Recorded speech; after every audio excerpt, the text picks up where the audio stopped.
Bonjour frères et sœurs.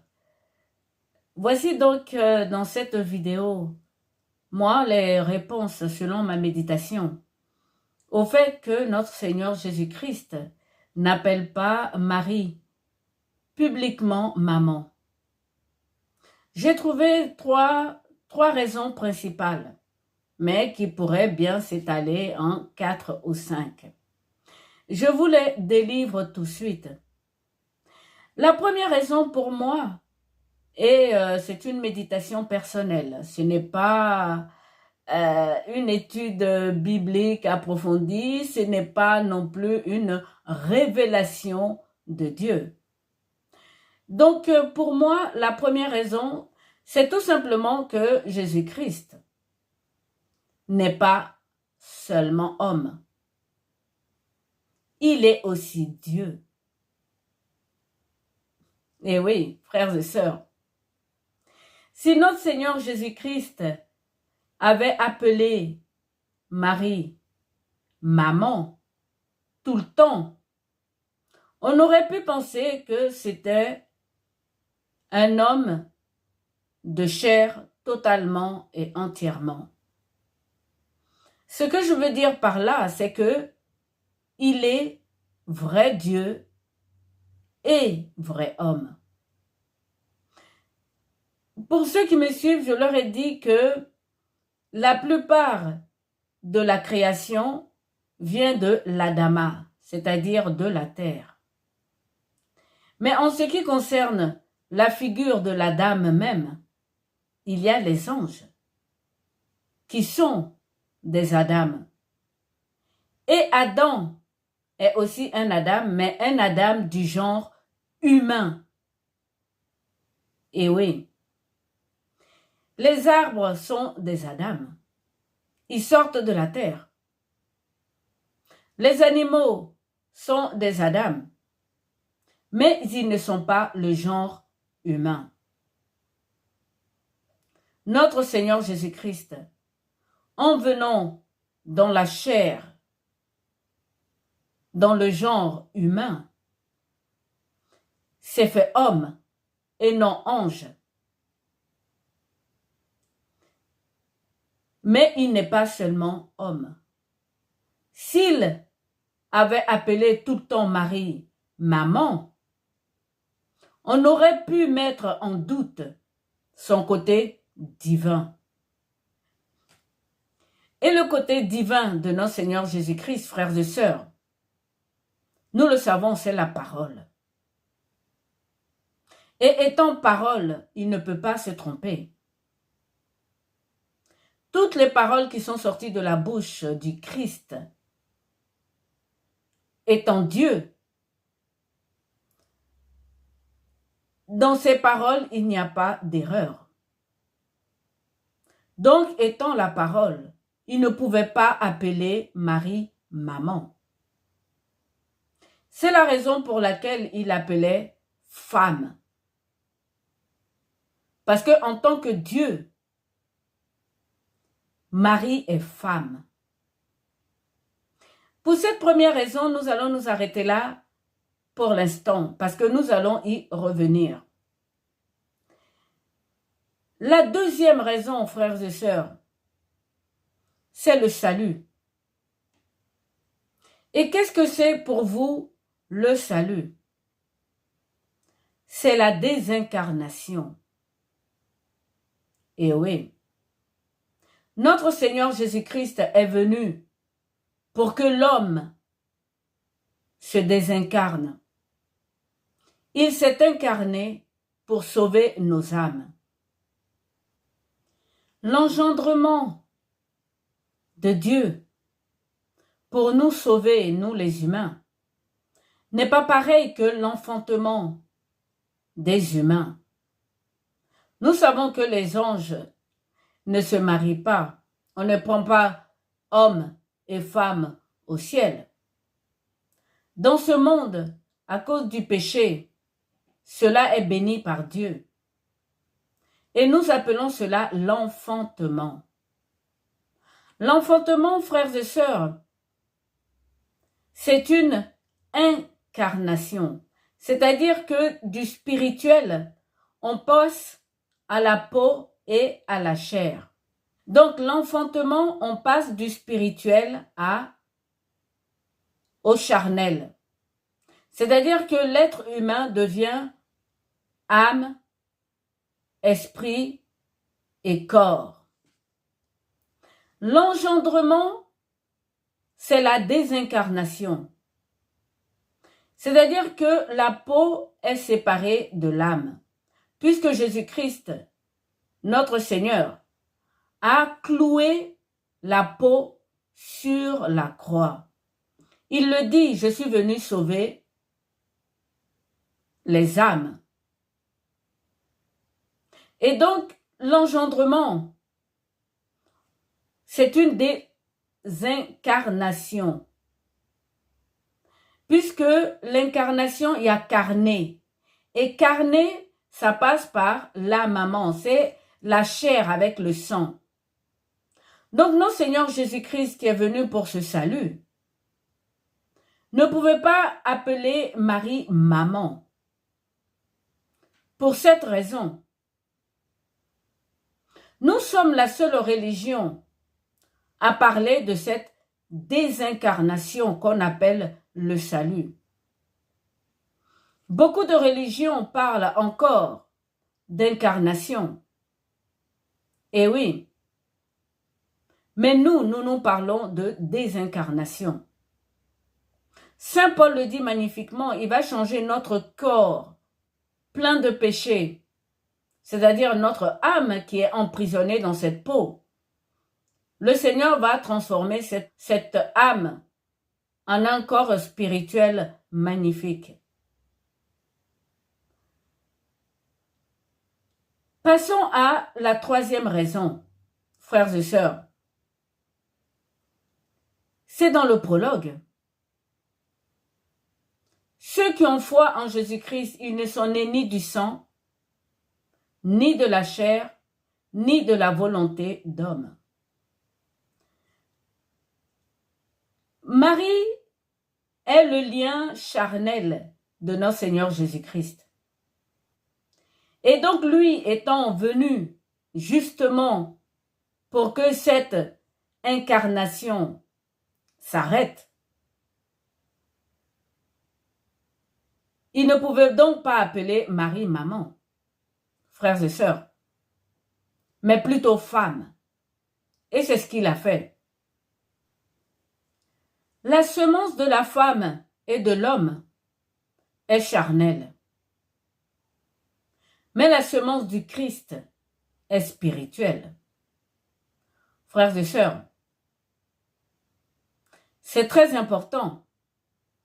C'est la raison pour laquelle Jésus-Christ n'a pas appelé Marie publiquement maman.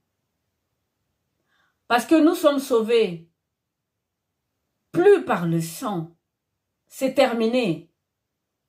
Plus par la volonté charnelle, c'est fini. Ni par la volonté de l'homme. Nous sommes sauvés par notre foi en Jésus-Christ. Pour ceux qui l'ont reçu, pour ceux qui l'ont accueilli. Voilà pourquoi il ne pouvait pas appeler maman la Vierge Marie. La quatrième raison, frères et sœurs, c'est la parole. Dieu a choisi la parole comme étant son Fils. Notre Seigneur Jésus-Christ est la parole.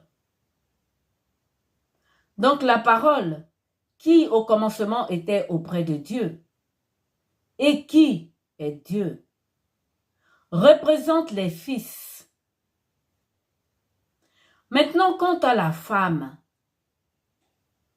Marie est femme. Elle est différente des filles, mais sa souche est fille. Ce que je veux dire par là, frères et sœurs, et j'espère que vous me suivez, c'est difficile, mais on peut le comprendre.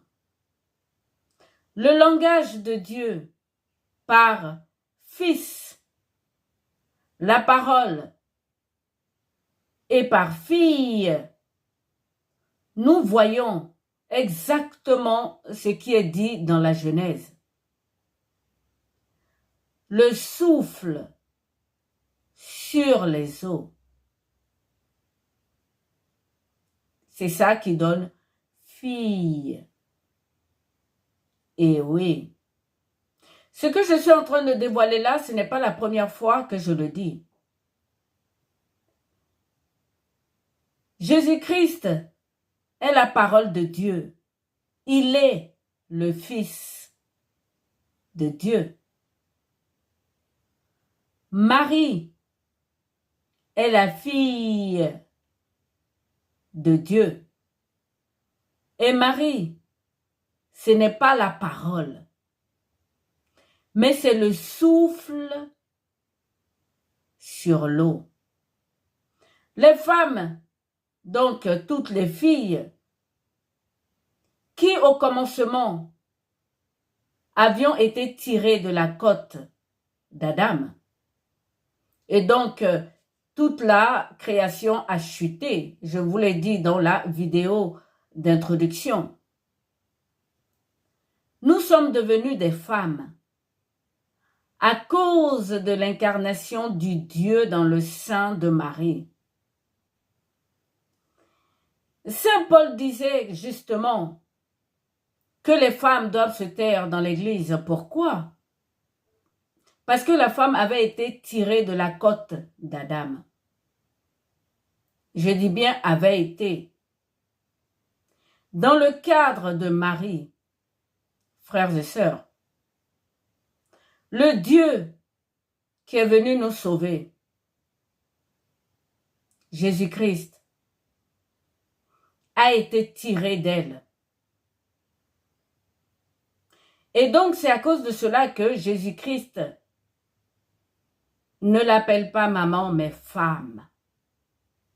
Donc la fille est devenue femme, beaucoup plus proche de Dieu que n'était Ève.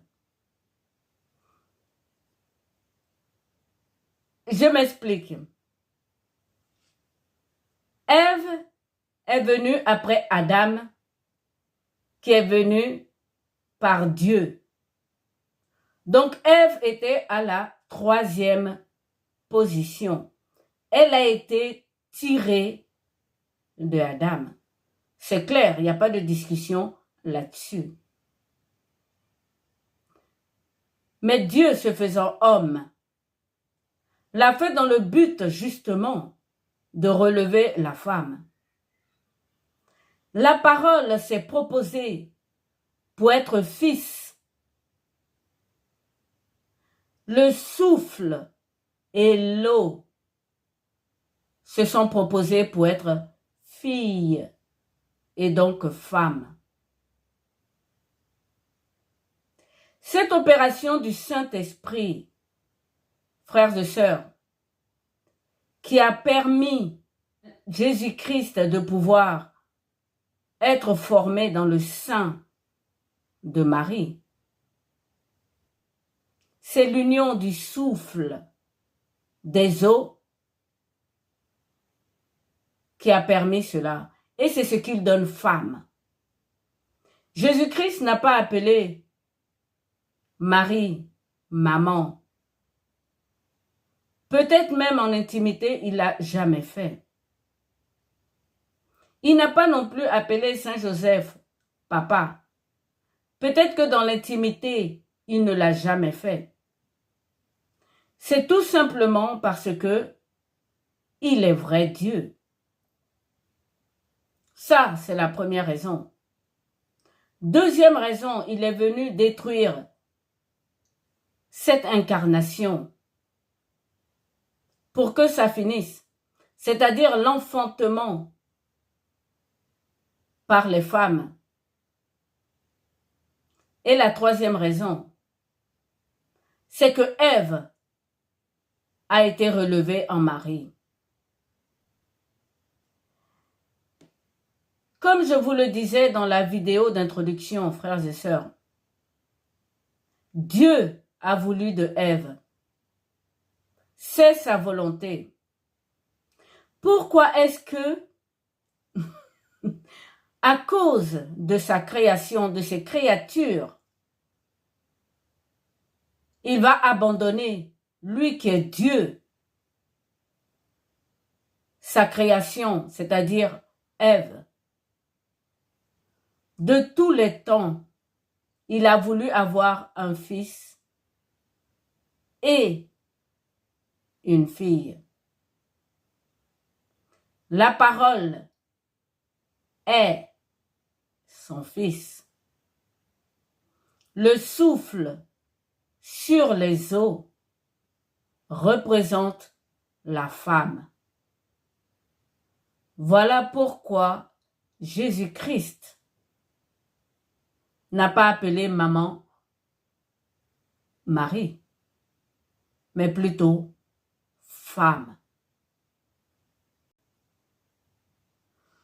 Je pourrais ajouter une dernière raison. C'est qu'il est la parole.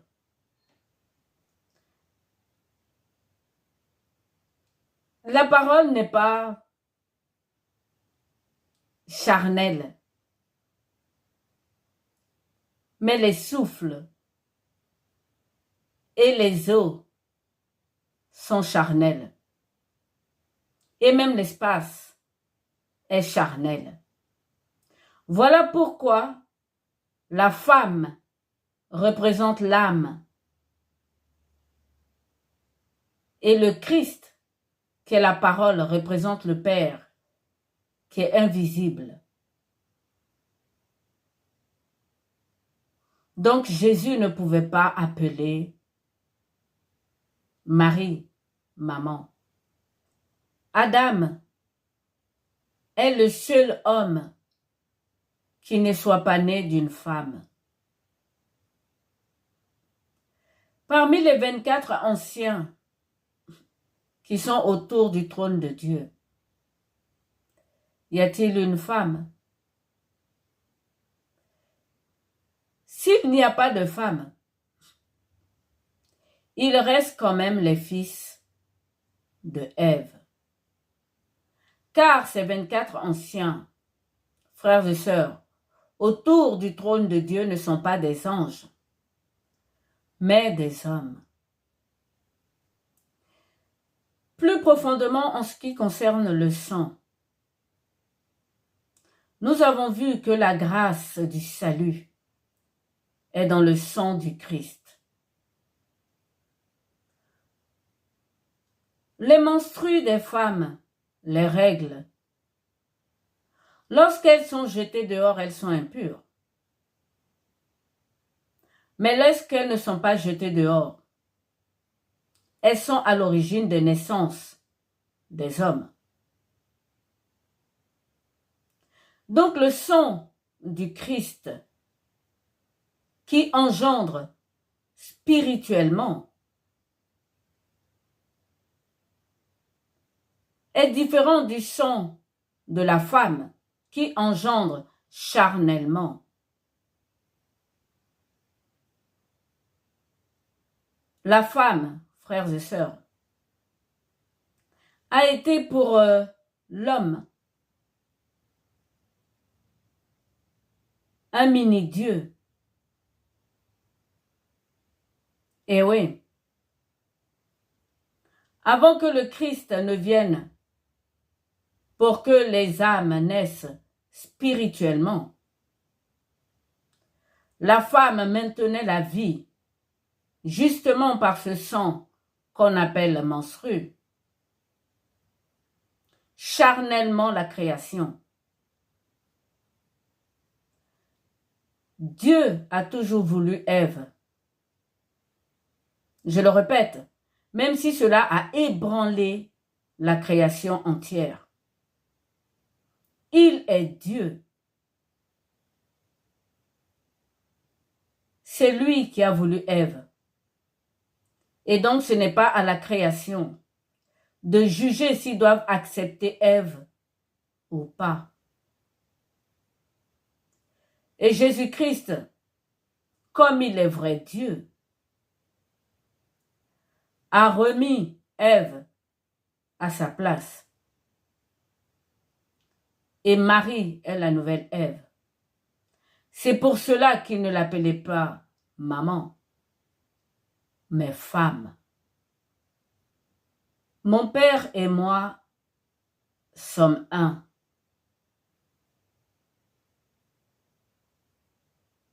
Est-ce qu'il pouvait dire ma mère et moi sommes un? Non, frères et sœurs. Justement, Marie pourrait dire également mon père et moi sommes un. Parce que l'homme et la femme sont définitivement séparés. Il n'y aura plus cette union bénie qui donne les enfants. C'est cela le sens de cette parole de notre Seigneur Jésus-Christ.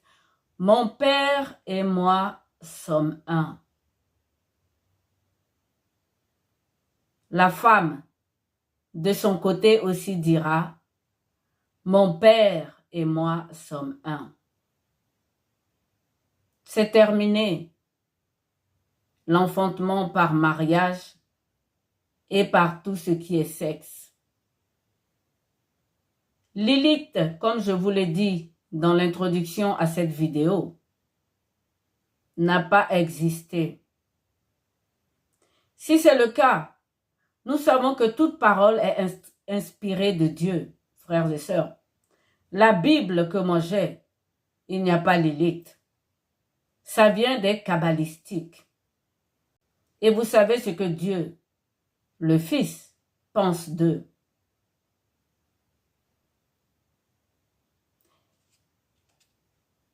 Lilith, c'est terminé. Frères et sœurs, n'en demeure que la parole, la Bible, appelle Marie la maman de Dieu. Je vous invite donc dans cette parabole du grain de blé qui lève seul. Et oui, cette parabole est vraiment intéressante. Voilà ce que notre Seigneur Jésus-Christ dit. On plante une graine, on ne sait pas comment, qu'il dorme, qu'il se lève, elle germe toute seule, la graine. C'est Dieu qui fait les enfants dans le ventre de la femme. La graine, personne ne sait ce qu'il y a là-dedans. Nous pouvons arroser la plante en ce qui concerne un cultivateur. On peut remuer la terre. Mais la graine, elle fait ce qu'elle a à faire. Ce n'est pas nous qui agissons sur la graine. Une femme, quel que soit tout l'amour qu'elle a pour son enfant, elle ne peut décider ni de son dessein, ni de son avenir. Elle ne sait même pas s'il va vivre ou mourir. C'est Dieu qui fait tout le travail. Et Dieu a voulu des filles et des fils. Continuons donc dans cette parabole de la graine qui lève seule. Nous savons que Dieu a choisi Israël. Abraham a donné Isaac. Isaac a donné Jacob. Jacob a donné les 12 fils d'Israël. On oublie que Jacob avait une fille, Dina. La fille n'a jamais disparu devant les yeux de Dieu.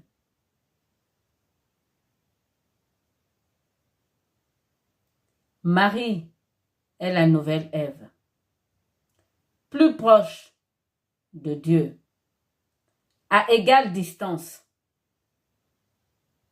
Ève a été prise du côté de Adam. Marie, elle, et Dieu font un. Tout comme son fils, la parole et Dieu font un. Maintenant, parlons du matriarcal dans la loi juive. Pourquoi est-ce qu'on est juif par la mère?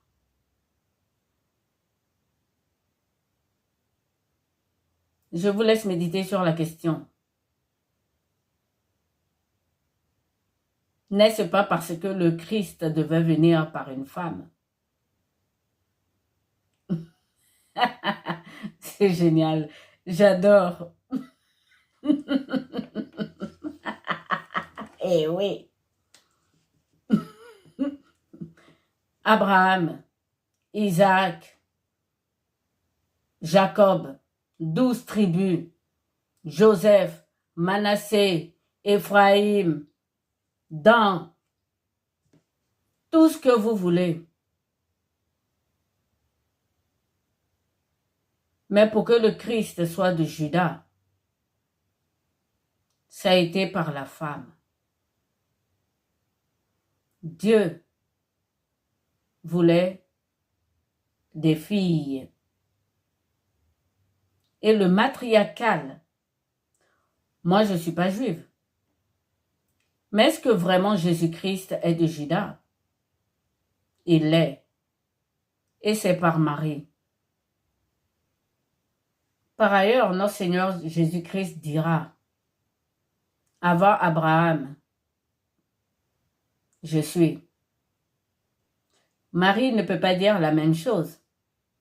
Elle ne peut pas dire avant Abraham, je suis. Mais elle pourra dire après Jésus, je suis. Après Jésus, je le répète, je suis. C'est pour ça qu'il a appelé femme. Aujourd'hui, toutes les femmes, qu'elles soient pasteurs ou pas, qu'elles méditent comme moi et qu'elles partagent, c'est grâce à Jésus. Car aujourd'hui, moi, votre servante, je peux dire que par Jésus-Christ, je suis. Avant, Ève n'était pas. Lorsque je dis je suis Asita, c'est à cause de Jésus. Ce qui veut dire mon Père et moi sommes un. Voilà où je vais en venir. Lorsque le Seigneur dit mon Père et moi sommes un, moi, lorsque je dis je suis Asita, je dis mon Père et moi sommes un. À cause de Jésus-Christ. Parce que nous ne sommes plus des mères. Nous sommes des femmes. Au même titre que les hommes. Nous sommes rapprochés de Dieu comme Adam l'était. Et bientôt, nous serons tous des êtres spirituels.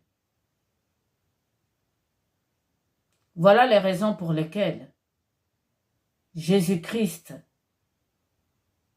n'a pas appelé Marie maman, mais il l'a appelée femme. Voilà donc pour ce qui est de cette deuxième vidéo. Ce sont les raisons que j'ai trouvées dans ma méditation personnelle. Je vous rappelle, il ne s'agit pas d'enseignement. Je ne fais pas d'enseignement. Je ne suis pas pasteur. Dans la troisième vidéo, je vous donnerai les raisons pour lesquelles moi, je vénère donc cette femme exceptionnelle. Ces raisons sont encore différentes des raisons que je viens de vous donner. Oui, Jésus-Christ n'a pas appelé Marie maman. Il ne l'a pas non plus appelée Marie. Et pourtant, l'Église catholique, par une sorte de, allez, je vais dire, maturité spirituelle, a décidé de vénérer la Mère de Dieu. Alors moi, je ne suis pas née avant l'Église catholique, elle était là bien avant que je sois née ou que je vienne au baptême en Christ. Dans la troisième vidéo, ce que je vous donne, les raisons pour lesquelles moi, et moi seule, étant catholique, je vénère la Vierge Marie. Ce n'est pas le cas de tous les catholiques. Et oui, c'est une surprise pour les gens qui nous regardent. Beaucoup de chrétiens ne vénèrent pas Marie. Je parle des catholiques, évidemment. Et donc, dans la prochaine vidéo, la troisième, je vous dis les raisons pour lesquelles moi, pauvre âme, j'aime Marie, tout simplement, et que je la vénère.